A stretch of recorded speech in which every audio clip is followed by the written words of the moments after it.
Line તેમાં લખવાના છે. તો 3 લાઈનની નોટમાં સૌપ્રથમ આપણે 3 લાઈન તમને આપેલી જ છે.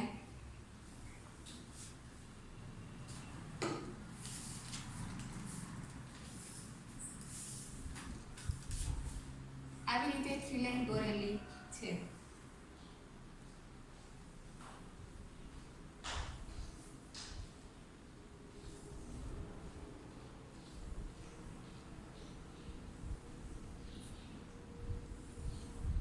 નોટમાં તમને આમાં સાઈડમાં એક આંસિયો પણ આપેલો છે. પછી આપણે બે લીટી સ્કેલની મદદથી કાઢવાની છે. આ એક અને આ બે. અહીંયા તમારે પેજ પૂરું થઈ જાય છે. લખવાનું છે ઉપર પેન્સિલથી ન સ્પેલિંગ. અહીંયા સ્પેલિંગ લખવાનું છે, પછી સ્પેલિંગનો ઉચ્ચાર લખવાનો છે અને પછી તેનો અર્થ લખવાનો છે. આ સાઈડમાં હાસ્યો એમનું રાખવાનું છે. સ્પેલિંગ, ઉચ્ચાર, અર્થ આવી રીતે લખવાનો છે અને આવી રીતે વ્યવસ્થિત સ્કેલની મદદથી લીટી દોરી લો.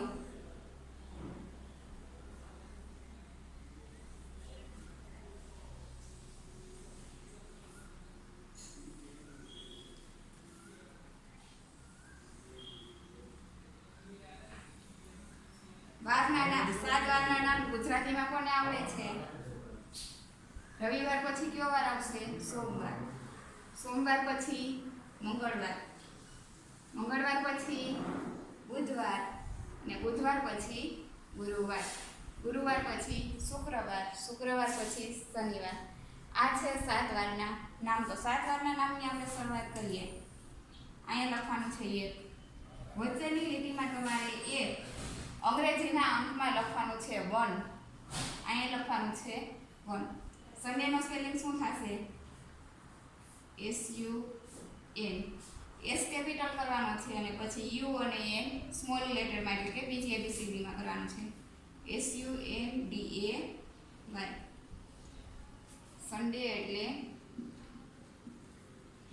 રવિવાર. આ 7 વારના નામ યાદ રાખવાની એક અલગ ટ્રીક છે. પાછળ શું આવે છે? ડે. DAY. ડે એટલે શું થશે? દિવસ. ગુજરાતી આનું શું થાય સ્પેલિંગ? DAY. ડે એટલે દિવસ. એટલે કે કયો દિવસ છે? રવિવાર. દિવસને આપણે શું કીધો છે? વાર. આ ડે બધા 7 વારના બધા સ્પેલિંગમાં પાછળ DAY ડે તો આવશે જ. આમાં એમ છે સન્ડે એટલે સનનો સ્પેલિંગ લખ્યો આપણે. સનનો સ્પેલિંગ આવી ગયો છે SUN, પછી પાછળ DAY. SUNDAY. સન્ડે એટલે રવિવાર. પછી બીજો આપેલો છે, અહીંયા લખવાનો છે બીજી લીટીમાં 2. એમ કરવાનો છે કેપિટલ MON. આમાં મંડે એટલે MON અને પાછળ DAY.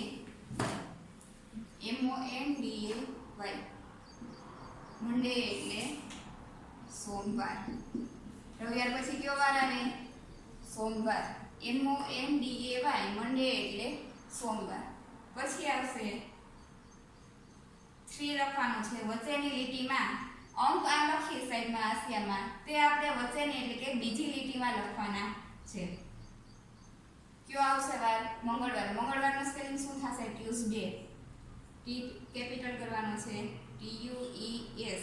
ટ્યુઝનો TUES પછી DAY. ટ્યુઝડે એટલે મંગળવાર. મંગળવાર પછી કયો વાર આવશે વિદ્યાર્થી મિત્રો? બુધવાર. તો બુધવારનો સ્પેલિંગ છે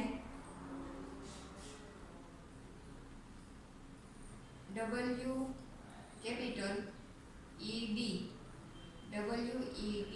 WEDNES.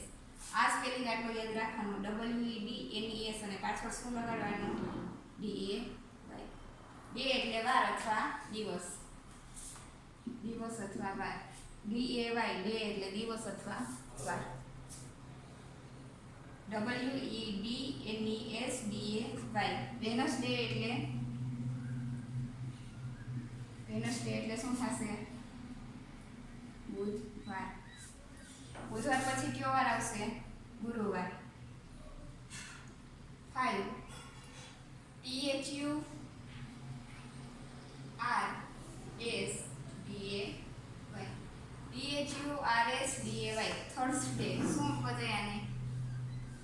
થર્સડે એટલે ગુરુવાર.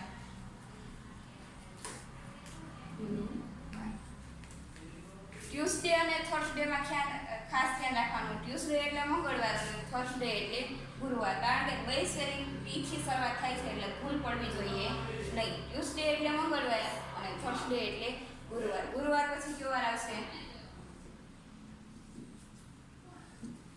શુક્રવાર.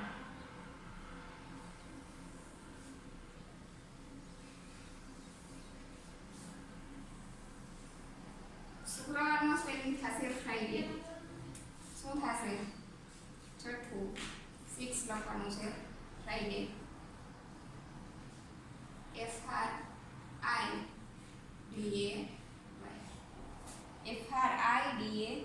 ફ્રાઈડે એટલે શુક્રવાર.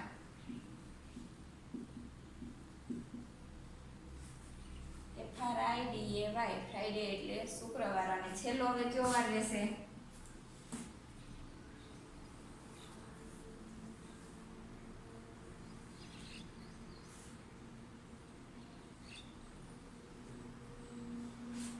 સેટરડે એટલે શનિવાર.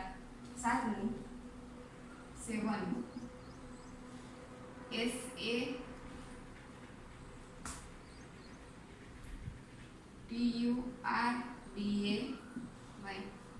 SATURDAY. સેટરડે એટલે શનિવાર. SATURDAY સેટરડે એટલે શનિવાર. ડે નો સ્પેલિંગ યાદ રાખવાનો છે. DAY. ડે એટલે વાર અથવા દિવસ.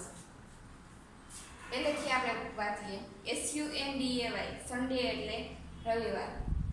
MONDAY મંડે એટલે સોમવાર. શરૂઆતના જોઈ લઈએ.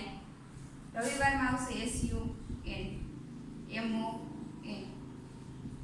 TUES, WEDNES. પછી આવશે થર્સનો THURS. પછી આવશે ફ્રાઈનો FRI. અને પછી આવશે સેટરનો SATUR.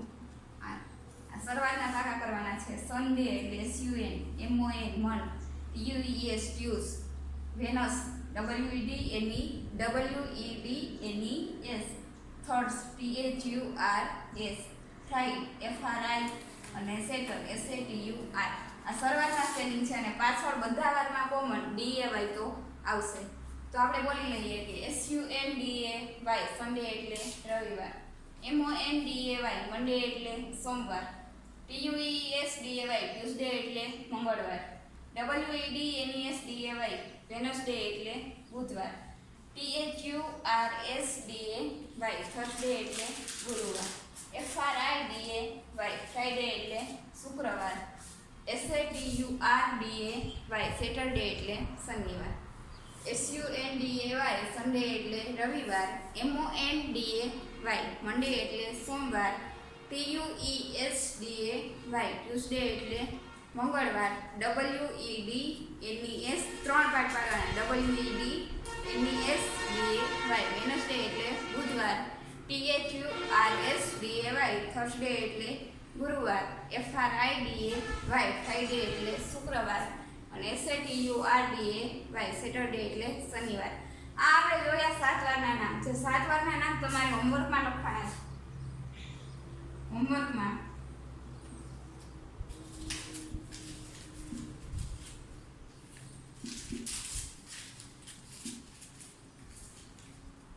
સાત વારના નામ. 2 વાર લખી અને પાકા કરવા.